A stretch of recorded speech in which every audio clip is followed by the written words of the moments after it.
With Wardruna, he has created a sound universe that seems archaic and yet is profoundly contemporary. Between runic chants, sounds of nature, and spiritual depth, Nordic mythology and musical storytelling merge into a unique synthesis of the arts. We are talking about musician Einar Selvik, and on 16th of August, he will be performing live with Wardruna in Chemnitz at the Filmnächten on Theaterplatz. A magical backdrop for an equally magical band switched on from Norway. We are delighted that Einar is with us today. Hey, welcome in Einar. Hello, thank you for having me and for the lovely introduction. Nice. You have founded Wardruna as a music project in 2003. You are now play concerts all over the world. What was the most surprising moment you have ever experienced in connection with the band? Maybe a place where your music was played or a reaction you never expected. It's difficult to pick one. It's been such a profound journey in so many ways. Of course,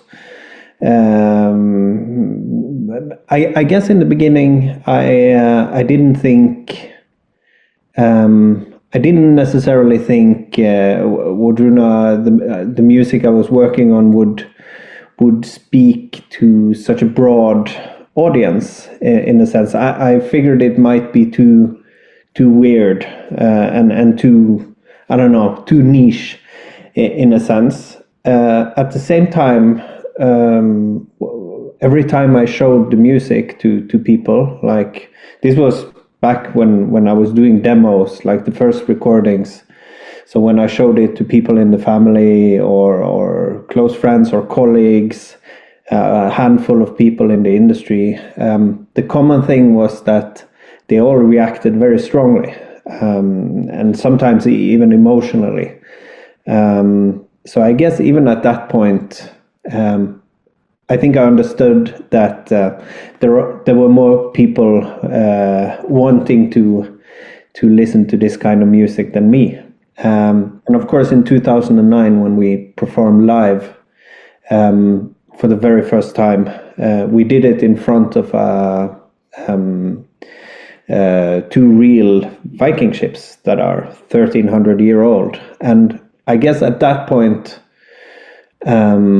we realized the power of performing in spaces that complements the music. You know, it can be a concert hall, it can be outdoor, it can be in a historical setting, but that it somehow complements the music. The power of that, I think, that realization is something that I really understood the first concert when we played in that setting. I think my eyes were closed for more or less half the first song we played, and when I opened it, everyone was crying in front of me. So I don't know. It's that kind of when the space, space becomes the fifth element in a way. So you create the synergy effect. 2 + 2 becomes 5. And that's, I think that realization is perhaps some of the most profound I've had. Then again, this has led us to be able to play in some pretty spectacular places, around the world, and we are still doing that. So yeah. That sounds amazing. I can understand. So many of your audiences see Wardruna as a return to old times, but you often empathize that you're not interested in nostalgia, but in renewal. So what exactly do you see as the modern component in this ancient sound language? I think more or less everything is more or less everything is in some way or another contemporary. The soundscape is contemporary. Of course, the instruments I use are archaic. The tonalities, the techniques, or at least some of them has a root in something ancient, but at the same time, there are many things from the past that belong in the past, for the simple reason that it doesn't really speak to us anymore or isn't relevant. the stuff that I choose to give voice to from the past, and the tonalities I choose to emphasize in my music, the rhythmical pattern I choose to emphasize in my music, they're all there because they still speak to us, and the same with the thoughts behind the music, the content of our lyrics, the poetry. It's timeless stuff. It's universal. It's something we all relate to in some way or another. And of course, it's very much nature, nature traditions, nature instruments, supported by animistic ideas, and that's not very. It's timeless. And I think. I'm not sure if I agree that most our audience has this romantic idea about it either. For the simple reason that our audience is very broad. It's everywhere we play, we see that you have all ethnicities represented, all age groups. It's children and it's elderly people. It's whole families. You have people who normally go to a metal show sitting right next to people who normally go to the opera, and hipsters or jazz people. And of course you also have people who are into historical reenactment. They are also there. So I don't know. You have whatever people. How it speaks to people, that's out of my hands, and I think that's the beautiful thing with it. Art has a way of carrying meaning, and it changes depending on what needs you have, and that is different for every person, I guess. So as I said, totally out of my hands. The second you release art into the world, it lives its own life, potentially. Yeah. With this unique sounds comes a very unique audience. Yeah, you also say that new things can only be created when all things die. What do you yourself have to let go to make Wardruna what it is today? That's a continuous process. I think those kind of processes happen every year, or potentially happen every year. If I love to study, I love to philosophize, and I never decide on a truth in a way. It's a continuous journey. I'm continuously hungry, and if you are that, your old ideas will have to die at some point. You have to you constantly come to a realization that that certain things was for a certain time. It's not the same goes with my music. I'm not inspired by the same things today as I was 20 years ago when I started this. I'm not moved by the same things, and I guess that's the core of it in my music, that it has to come from a place that is real, and that is. Then those kind of processes become a very natural thing. You constantly move on and learn new things, and at the same time, some of the old things you discard, and some you keep. Absolutely. So I think that also leads us to your new album Birna, and Birna takes us through the annual cycle from the perspective of an animal that hardly finds place in our latitudes, the bear. So why did you choose her to tell this cycle, and what does she mean to you personally, also beyond mythology? Well, it's a fascinating animal. It's a beautiful animal.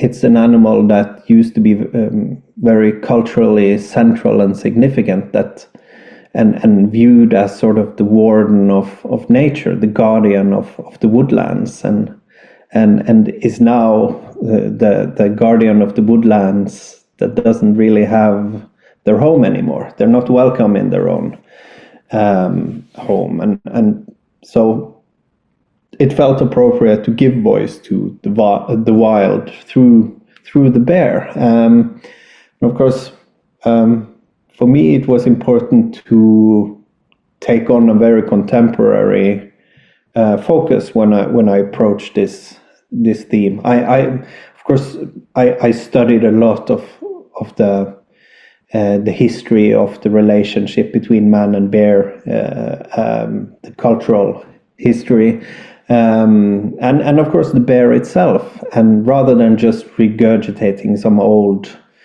mythology or folklore about the bear, I decided I wanted to go into the bear itself. Why is it that wherever there are bears on this planet, there are so much mythology, folklore, folk medicine,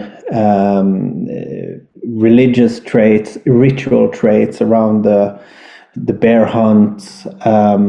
You name it. The list goes on. They are very significant. So I'd rather just contemplate on why that is. And I do think that one of the reasons is that this annual cycle, they are so visibly cyclic in their nature, and those cycles sort of mimics Mother Nature's cycles, which is why I think this connection to seeing them as sort of the warden of nature, in a way, makes perfect sense. And that's the story I wanted to give voice to. Quite simple, and personally, I think there is a lot to learn from the wild, for us humans as well. We tend to forget that we too are cyclic beings, that it's just the rest of the world that is cyclic, so we tend to do the same thing all year around in our modern society, the same tempo, the same food, everything all the time, and it makes us sick, it makes us burned out. We live quite unnatural lives. So I think it's also potentially giving that type of perspective. When you put yourself in those analogies in the album.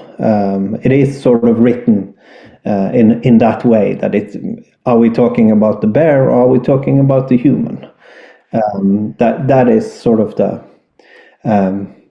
game that goes on throughout the whole album. Yeah, so the idea that the bear is in a state of permanent hibernation, so it sleeps during the winter, almost mythically disappeared, has also strong symbolic power. Is Birna for you also a call to something in the world that we have lost? So if so, what exactly do you want to wake up? That list is too long, No, it goes back to what I was talking about in this, with this, how we tend to, we've sort of removed ourselves from so much things that are natural to us, really.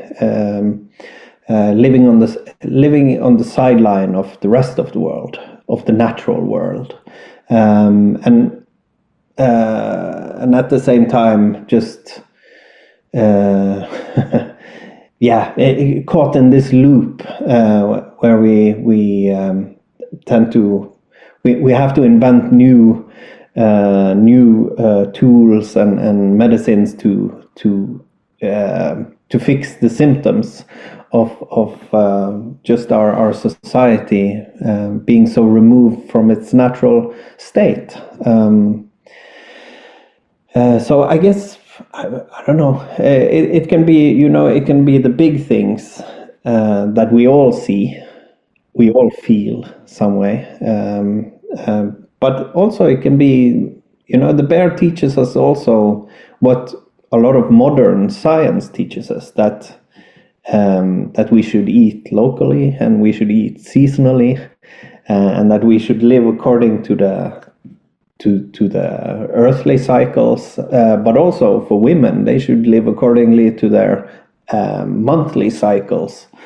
I don't know. The list is so long; it's difficult.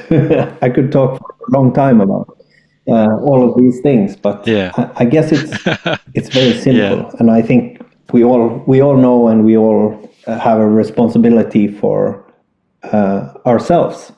That's the only thing you have control over. How you do. We tend to think that we are too small to make a difference, but that's a very dangerous thought. At the same time, it's very easy to do it because then you can just live in your little bubble and not. It doesn't cost anything, and change costs when it has true value, at least. Yeah, so get closer with nature and also with ourselves to be more part of it. Yeah, absolutely. So also on your new album is a track like Waldtrauma. I hope I pronounced it well. So that's more like a sound ritual than a song. Did you have images in your mind when composing it, or is it more the case that the sound comes first and then the image is allowed to unfold in the listener's mind? Well, like I said, what I do with the 7 first tracks are sort of part of the bear cycle. I tell the story, the annual cycle of the bear in a way, and the song Dvaledrømmer, it means dormant dreams. So that is meant to be giving voice to the bear's winter sleep, the hibernating bear. So the pulse you hear through those 15 minutes, that's the same tempo as the heartbeat of a sleeping bear. They turn down they don't hibernate per definition, but they turn down their heart rate to around 8-9 beats per minute. So that is the pulse you hear. The instruments that are chosen because they have some way a connection to the bear, like the plucked instruments you hear. It's very central in traditions where the bear is very central. The sound of the goat horn is also in folklore very much connected to the bear. You will also hear field recordings of a very rare phenomenon that happens when like these huge lakes freezes during the winter time. If they do it in the right conditions, they will start to sing. It almost sounds like this ethereal whale-like sound, and that is also a sound you hear throughout the whole song, sort of serenading. The singing ice is serenading the bear in its winter sleep. So I would say it's the theme that is the composer. I start, and this is how I work with Wardruna in general. It is the theme that decides where I record, when I record, what instruments I use, what sounds I use, language, the list goes on and on.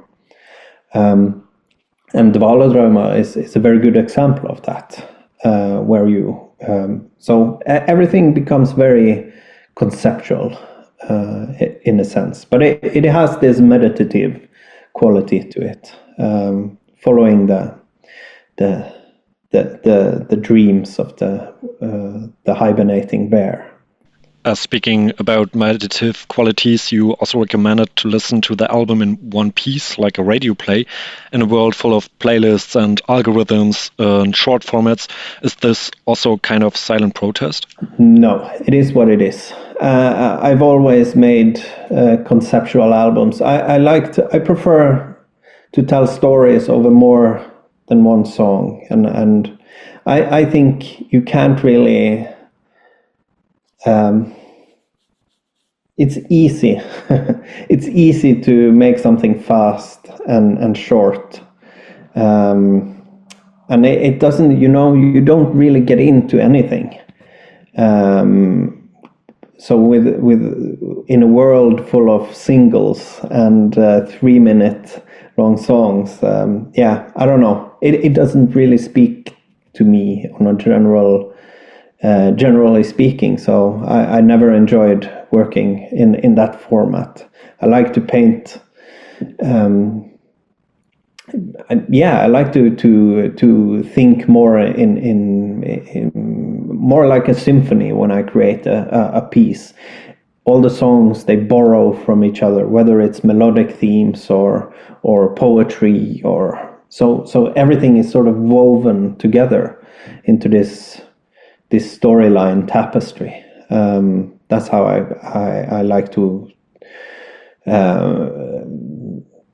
work, and how well it's how it's created, and how I think personally the songs, you understand the songs more, you understand the lyrics more as well when you go, and of course the lyrics in the booklet, they always come in translations, so it's possible to dive deeper into it in that way as well.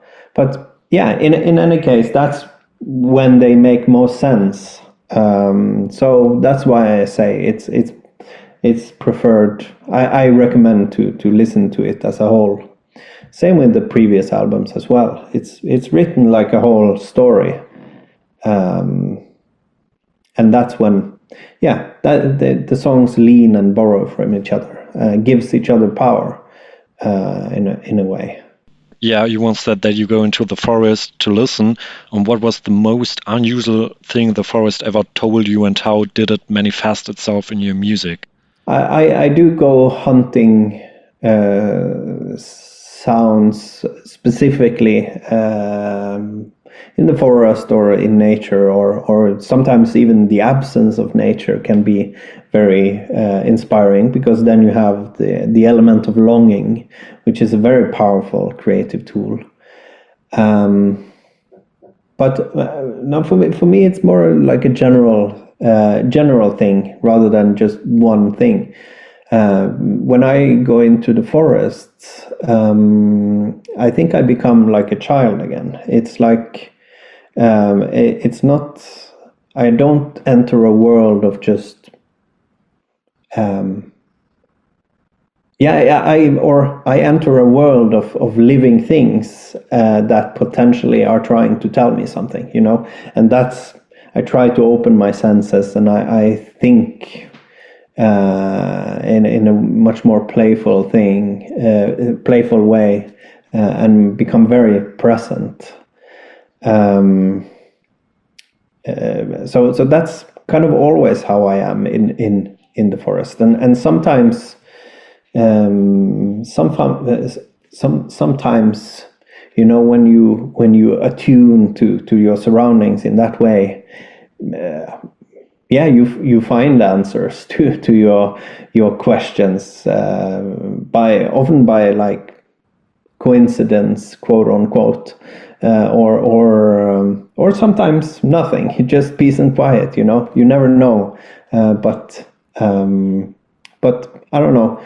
Finding, for me, it's a way of the kind of language, my inner language, how the world is coded through me. That's something I very often meet when I'm out walking. That's very often when I write my music as well. When I'm in movement, it frees the mind. It just makes you present in a different way. Yeah, till now you work with stones, water, fire, and even singing ice, you said. So are there sounds that you have not yet been able to capture, but you have in mind as sound dreams? Often when I hear, like, I'm hunting for certain sounds, it's not always you capture them how you envision it either. So I think it's a continuous process. I would love to, like, and of course the rare occasions where you capture sounds of animals in nature, beautiful recordings of wings flapping and things like that is magical. But actually the sound of singing ice was very high on my list of sounds I wanted to have. Unfortunately, I couldn't It's something I've been chasing since I started Wardruna almost 25 years ago. But luckily, I got to know this Swedish artist called Mythen, who has been working a lot for many years with capturing singing ice, because she is next to this. Yeah, she lives next to this lake that very often does it when it freezes. So and she was collaborating with me on this sound. But yeah, I don't know. There are many many sounds still to hunt. The sound of singing ice very atmospheric and very special. Yeah, it almost sounds like whale singing in a way. Has that quality to it, even though it's different. But it's very dreamlike. There is often a tension in your songs between silence and sound and reduction and fullness. How do you decide when a song is full enough and when you have to stop? Is there a point? Yeah, but that's also a discipline. You know, you can work and work and work. If it doesn't, it's a discipline to draw the line and to, because like I said before, it's easy to do a lot. That's not difficult at all to make maximalistic things, but doing monotonous things or open long songs, for instance, that demands discipline, finding the right balance in things, and knowing when it's done. You could always polish, and but I think I learned along the way that I prefer, this idea of perfection is not. I don't know what is perfect. For me, I measure it more in energy. I would rather have something that is a little bit off pitch, as long as it has energy, rather than everything being like in perfect pitch and rhythm and all of that neatness, seemingly perfect, but not really. So I'd rather take energy and friction. I think that lasts a lot longer in freshness and in when you listen to it a lot. So also in your live plays, especially in the upcoming concert in Chemnitz on 16th of August, in the center of an urban area, you play in front of a theater. Can you also call the beer here? And how do you bring nature and myth to a city like Chemnitz? You have to claim the space in a way, but at the same time you have to become the space, being present, becoming one with the sounds. You are sort of inviting people to take part in that, and doing it under the open sky is a good thing. I think since a lot of the things we sing about, a lot of our sounds, a lot of our tonalities, they are born out of nature. And, by not playing in nature, but rather in an urban space, can actually make it even more powerful, because that element of longing. So those things that represent nature clearest, they become even more powerful in such a contrast environment to the music. So it can actually amplify it in a way, make it even clearer. Yeah, I have high hopes for it to be a very special concert. Yeah, your shows are often like rituals, very atmospherically dense and emotionally demanding. And how do you prepare yourself mentally for a concert? Is there a form of attunement or a transition from everyday life to the stage? I don't go on stage as anyone else than myself. I don't wear any masks, if you know what I mean. I'm up there, and I am 100% myself in the year 2025 on that specific date. And that's what it's about. It's about that it comes from a place that is real.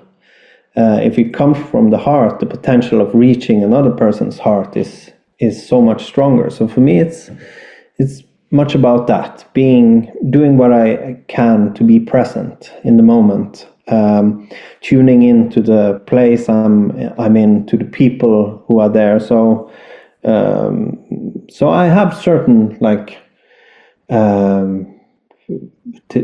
rituals or like things that I always like to do before a concert, and of course leading up to it.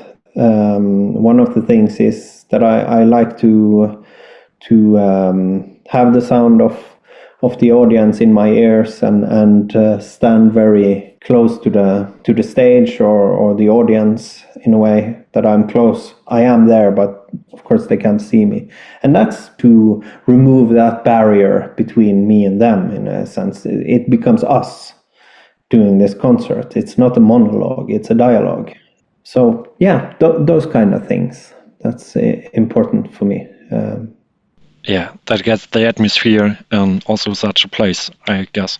Yeah, and of course we have it's a good team, and everyone is very focused. You know, when we tour or go do shows, we're not there we're not on holiday and we're not on a party. You know, we're there because people have invited us to come there to sing our songs, and that's whatever I do it to be in the very best state for that measured time. That's why I'm there. So give everything. So getting to our last question, already your music is a lot about remembering stories, sounds and connections. And when you yourself look back on your musical work, what do you want to remain of it? I don't know. It's that feels like a question for